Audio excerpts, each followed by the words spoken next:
Solve open bracket x minus 3 close bracket squared equals 16 using the square root method.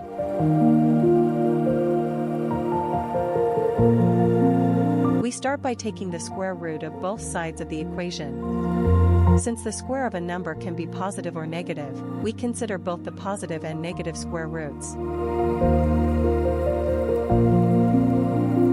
Taking the square root of 16 gives us 4, so we have x minus 3 equals 4 or x minus 3 equals minus 4.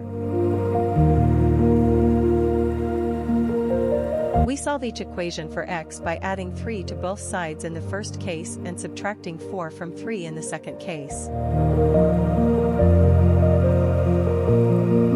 After solving, we find that x is either 7 or minus 1.